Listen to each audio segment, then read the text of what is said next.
Federal health officials are providing an update on COVID-19 and other public health concerns. Let's listen in. A $2 billion top-up to the Canada Health Transfer to address immediate pressure on the healthcare system, especially pediatric care and surgical backlogs.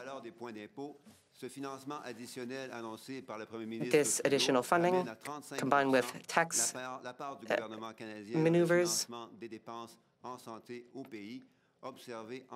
will lead to a drastically increased rate of federal funding for the healthcare system.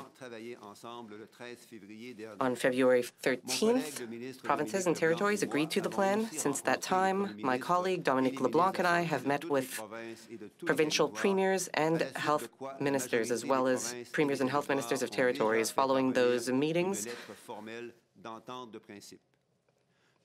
we developed a certain number of agreements and principles. I would like to thank my provincial and territorial counterparts for their engagement and their commitment to concrete outcomes for healthcare workers, patients, and the Canadian public.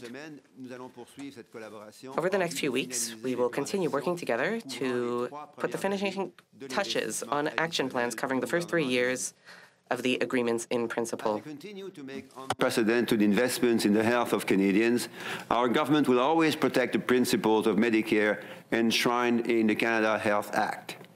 Universal, accessible, and publicly funded health care is a point of pride for Canadians, and protecting it is a priority for our government. Collectively, we have made the choice to leave no one behind and deny no one necessary care, regardless of their ability to pay. As healthcare evolves, the Canada Health Act must also adapt. To this day, there have been 3 interpretation letters to that act that each have served to protect the intent of our publicly funded healthcare system. In 1985, shortly following the passage of the Canada Health Act, Minister Epp wrote to his provincial and territorial counterparts to clarify the Act's criteria, conditions, and regulatory provisions. In 1995, Minister Marleau wrote to her counterparts to provide a federal interpretation of the Act as it related to the issue of facility fees charged directly to patients receiving services at private clinics. Finally, in 2018, Minister Petitpas-Taylor wrote to her provincial and territorial colleagues to set out the diagnostic services policy and the reimbursement policy, strengthening Canada Health Act reporting. It is the responsibility of the Canadian Health Minister to apply deductions to health transfers to provinces and territories when user fees are charged to patients for medically necessary health care services. That is why earlier this week, the Minister of Finance issued letters informing provinces and territories of upcoming Canada Health Transfer amounts and deductions, as is the normal process in advance of the CHT payments. The amounts levied a total of over $82 million in respect of patient charges levied during 2020-2021 for medically necessary services that should be accessible to patients at no cost. These deductions, which are 5 times higher than the average of previous years, include the first-ever deductions taken under the Diagnostic Services Policy, totaling over $76 million for patient charges levied for medically necessary diagnostic imaging services. This being said, and given rapid and important changes in healthcare technology and in the scope of practice over the last few years, it's also important to make sure that the Canada Health Act continues to be interpreted to support free and universally accessible health services for medically necessary care. During the pandemic, we have indeed seen new ways of providing care. While there are many benefits to these, we have also seen an increase in reports of new patient charges to access insured health services that would otherwise be covered if provided in person by a physician. It is critical that access to medically necessary services, whether provided in person or virtually, remains based on medical need and free of charge. I have reminded earlier this week my colleagues, health ministers, of our shared responsibility to protect our universal, publicly funded health care, and that Canadians should always be able to access medically necessary services without having to pay out of pocket, no matter where they live in the country or how care is delivered. While we should strive to improve health services for Canadians, we must always ensure that the very core principles of the Canada Health Act, its public nature, universality, and accessibility, are also protected and strengthened. That is why I will be consulting with my colleagues and will be working together in the next few weeks to issue a new interpretation letter in the context of these changes. One of the ways to strengthen access to health care is through increased access to dental care to those who don't have it, starting with those who need it most, our children. Last fall, we introduced the Canada Dental Benefit, which allows eligible families to receive up to $650 tax-free per year to cover dental expenses for children under 12. As of now, the benefit has helped more than 230,000 children get brighter smiles and healthier teeth. This will make an enormous difference in the oral health of Canada's children. And it's just a beginning as we work towards a more comprehensive national dental program. Before I go any further, I want to recognize an important milestone. Tomorrow is a National Day of Observance for COVID-19. It was 3 years ago, on March 11, 2020, that the World Health Organization declared a pandemic. None of us will ever forget what happened in the weeks, months, and years that followed. I urge all of us to take a moment to acknowledge the Canadians who lost their lives to COVID-19, as well as their families and loved ones. I also express on everyone's behalf our gratitude and admiration for the incredible healthcare workers who have sacrificed so much to keep us healthy and safe during this challenging time. La Journée internationale de commémoration pour la Tomorrow is the National Day of Observance for COVID-19. It was 3 years ago, on March 11, 2020, that the World Health Organization declared the COVID-19 pandemic. My heart is with the Canadians who lost their lives to COVID-19, as well as their families and loved ones. I also express my gratitude and admiration for the incredible healthcare workers who have sacrificed so much to keep us healthy and safe during this challenging time. Many of us have contracted COVID-19. While some of us only felt temporary minor symptoms, we all know that even minor infections and reinfections can have long-term effects, including lasting health impacts. Post-COVID-19 condition, also known as long COVID, can have devastating physical, psychological, and socioeconomic effects. In summer, Chief Science Advisor Dr. Mona Nemer established a task force to study post-COVID-19 condition and develop guidance on how to treat it. A summary of the task force's report and a set of recommendations were published in December, and the task force published its entire report yesterday. Because science is at the heart of all of our decision-making, our government believes in investing in research, including new research on post-COVID condition, to better understand and support Canadians living with this condition.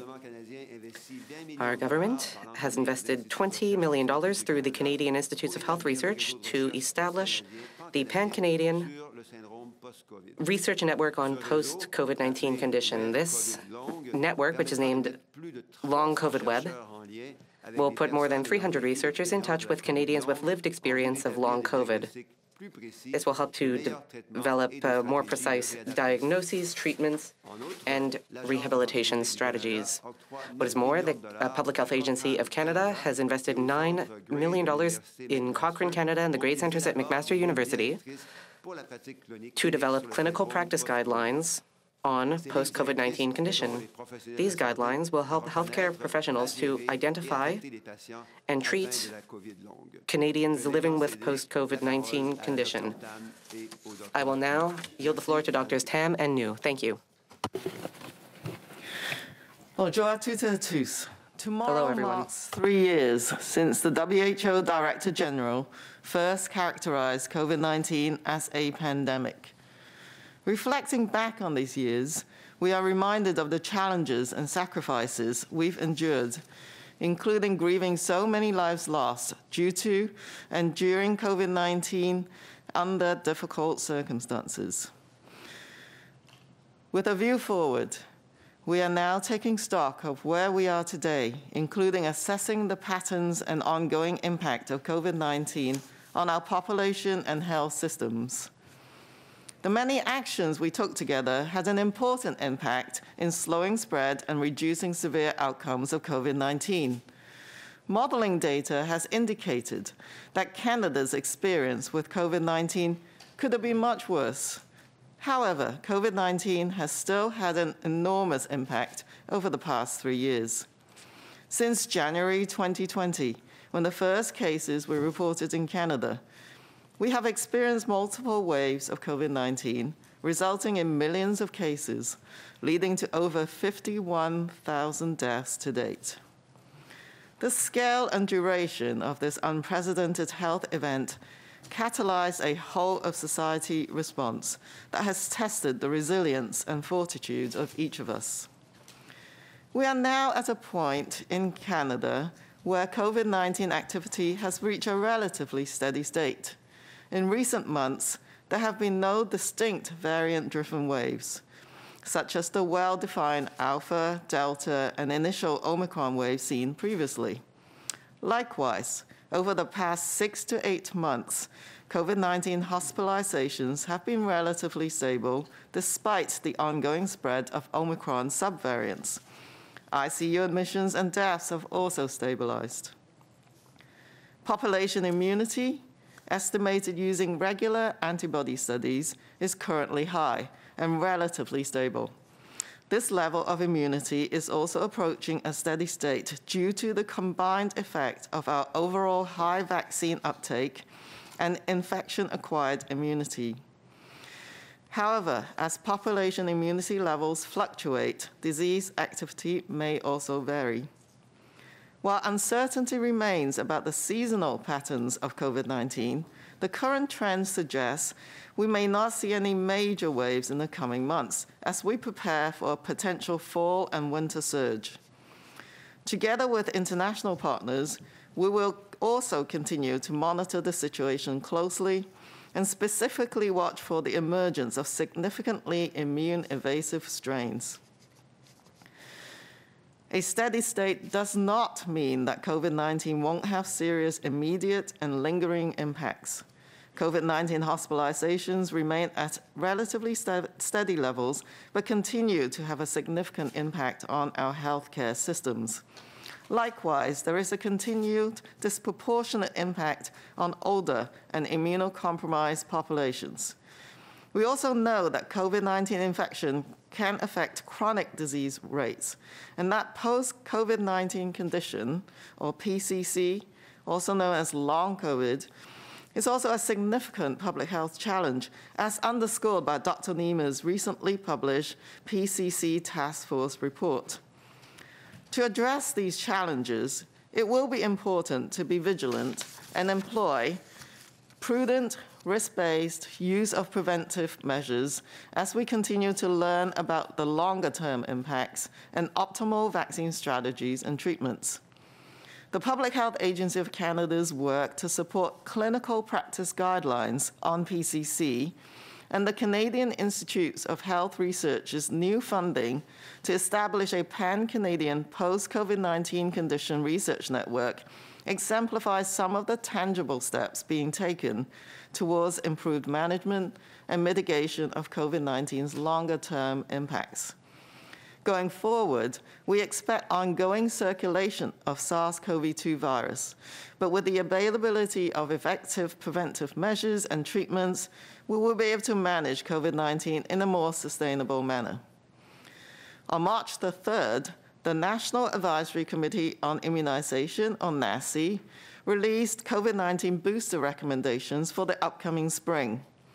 NACI recommends that an additional booster dose may be offered 6 or more months after the last vaccination or infection to adults at increased risk of severe illness from COVID-19. These include people aged 80 years or older, adults 65 to 79 years of age, particularly if they do not have a known prior history of SARS-CoV-2 infection, adult residents of long-term care homes and other congregate living settings for seniors, or those with complex medical needs, and those aged 18 years and older considered to be immunocompromised. NACI recommends the use of bivalent vaccines for booster doses. Regardless of risk factors, we encourage anyone who has not yet received their primary COVID-19 series or their full 2022 booster doses to get these vaccinations. As we adjust our collective response and move towards the management of COVID-19 as a regularly occurring disease, planning for the fall must take into account the potential demands of COVID-19 and other respiratory infections on our healthcare systems. If we build on the capacity and knowledge gained in the past years in protecting ourselves, our health workforce, and each other, we will be well prepared to adapt our response to future needs. Thank you. Merci. Miigwech. Bonjour à toutes et à tous. Demain, Hello, everyone. Tomorrow marks 3 years since the WHO Director General first characterized COVID-19 as a pandemic. Reflecting back on these years, we are reminded of the challenges and sacrifices we've endured, including grieving so many lives lost due to and during COVID-19 under difficult circumstances. With a view forward, we are now taking stock of where we are today, including assessing the patterns and ongoing impact of COVID-19 on our population and health systems.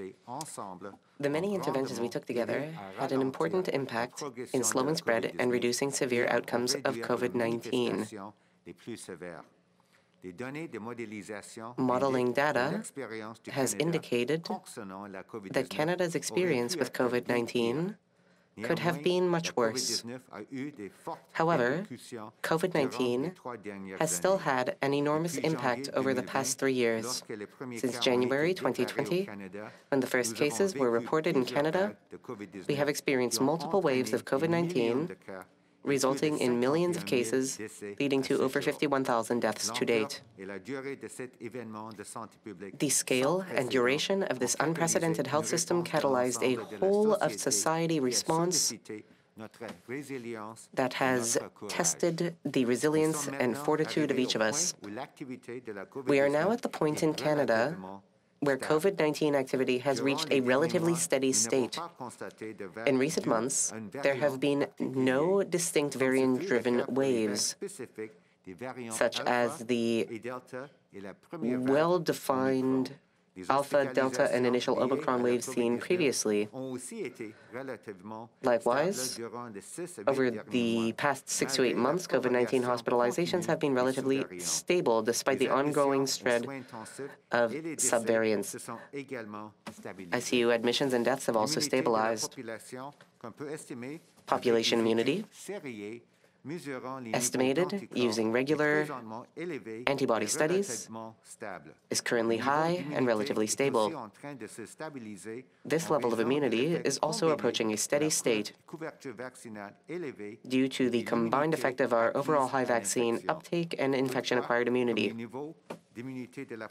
However, as population immunity levels fluctuate, disease activity may also vary. While uncertainty remains about the seasonal patterns for COVID-19, the current trend suggests we may not see any major waves in the coming months as we prepare for a potential fall and winter surge.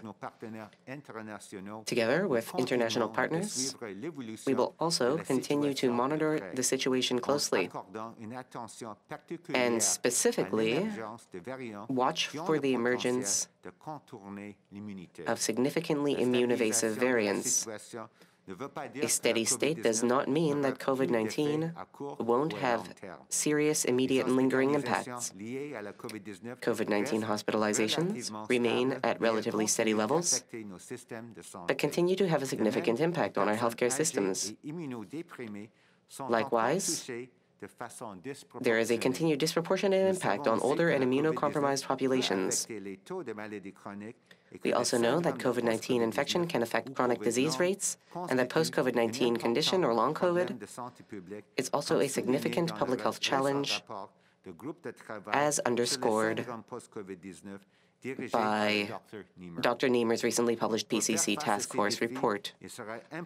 To address these challenges, it will be important to be vigilant and employ prudent, risk-based use of preventive measures as we continue to learn about longer-term impacts and optimal vaccine strategies and treatments.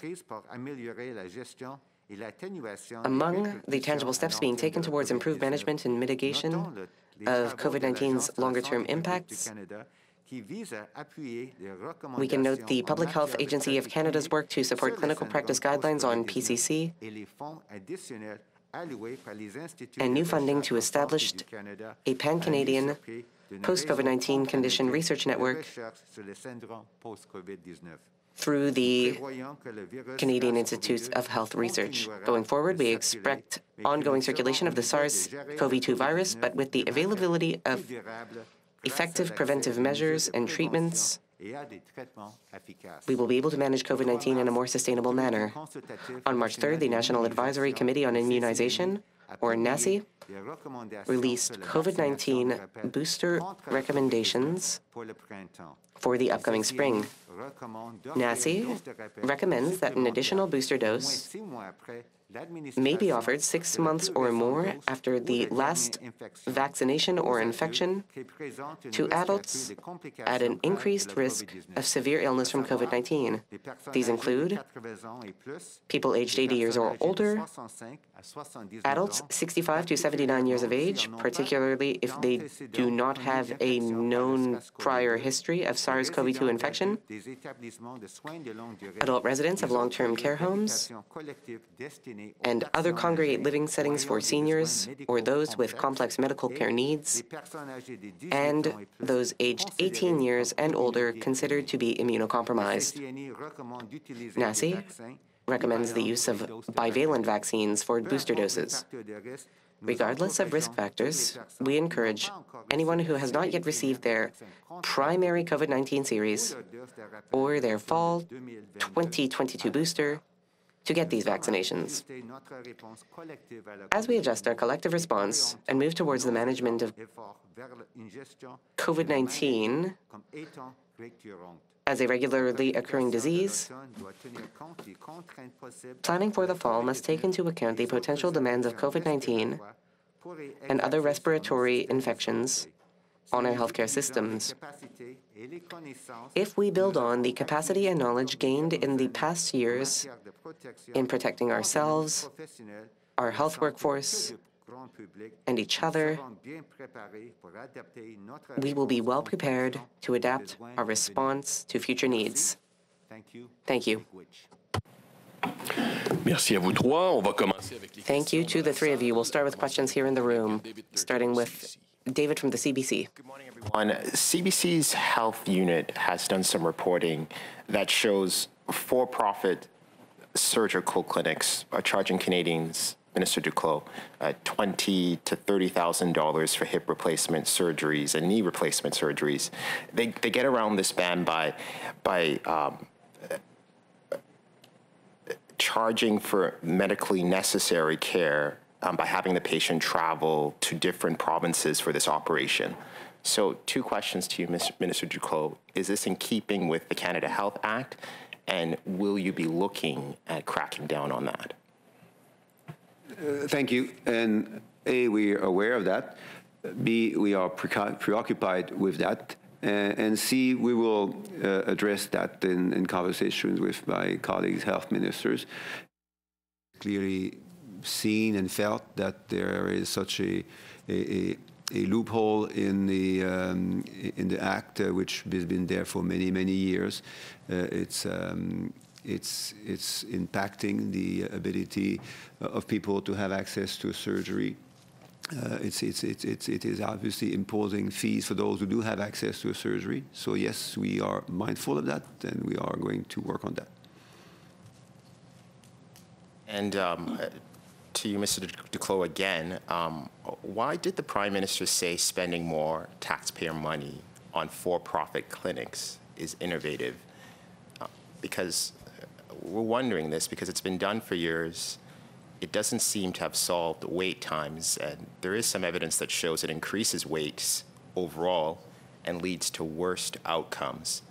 And some latest Health Canada reports show that Canadians paid millions of dollars with their credit cards despite your promises and laws. So I know you've been asked this before, but can you address the Prime Minister's comments about innovative care when well, what the Prime Minister said is that the Canada Health Act has obligations, and some of these obligations are my obligations. And as Canada Health Minister, it's not by choice, it's by duty that, again, this morning I have to issue a yearly statement on deductions that need to be applied to transfers to provinces and territories.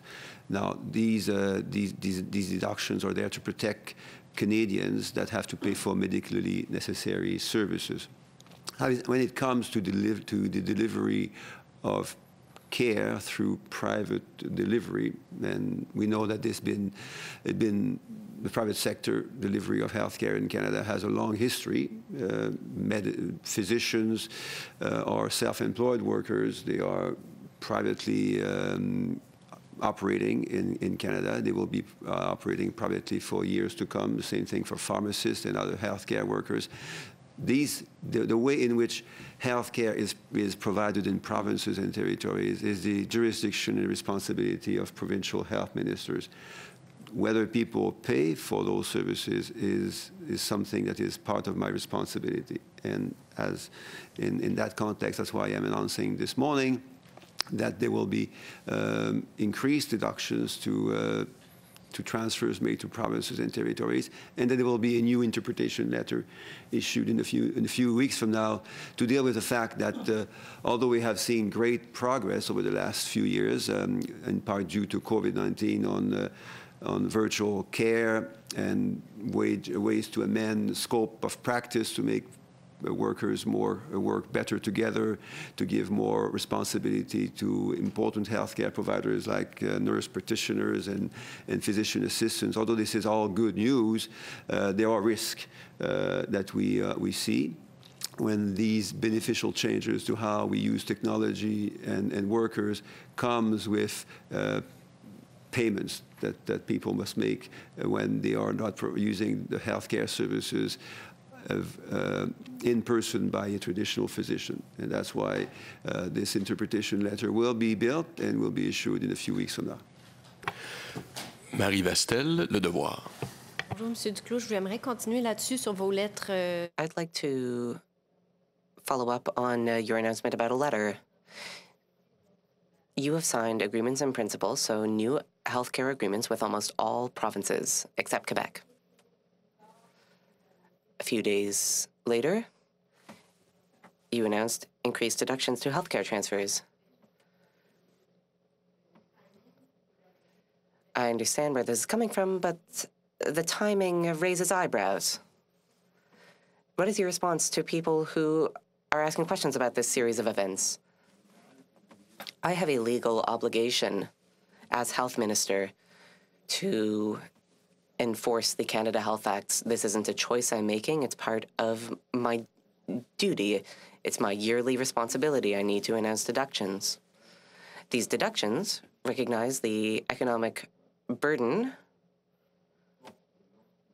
paid by Canadians and Quebecers when they access certain services that should have been provided for free. A third point. For some time, these situations have become increasingly frequent. We have made some good progress, especially during the COVID-19 pandemic, towards using more technology and virtual care and spreading out work among other professionals such as NPs and surgical assistants. This reduces the burden on doctors as they provide medically necessary care. But a new interpretation letter will come out soon recognizing these advances, while at the same time noting that they ought not to create economic burdens on Canadians who are already paying for healthcare through their taxes. I want to talk to you about the timeline of deductions announced today, not ones in the past.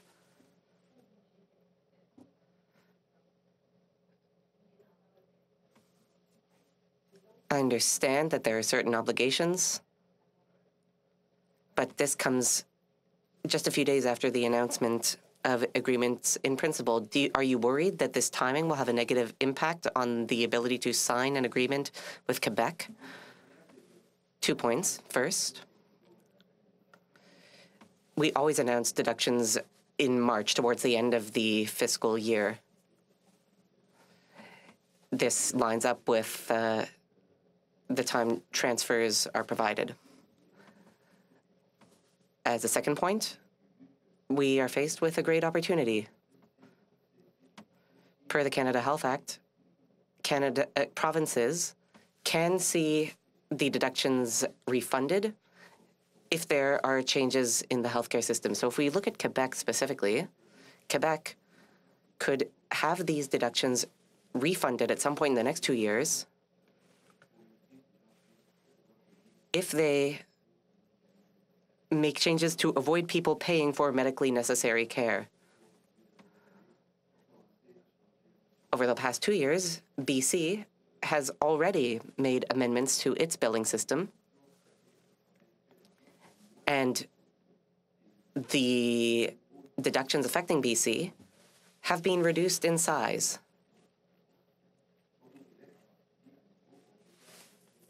So Quebec can do the same thing over the next 2 years. It could change its own billing system so that Quebecers are not charged for medically necessary care. This will allow the deductions to be refunded. Michel Savard, La Presse Canadienne. We've been listening to federal health officials providing an update on a number of issues from COVID-19 to other public health concerns.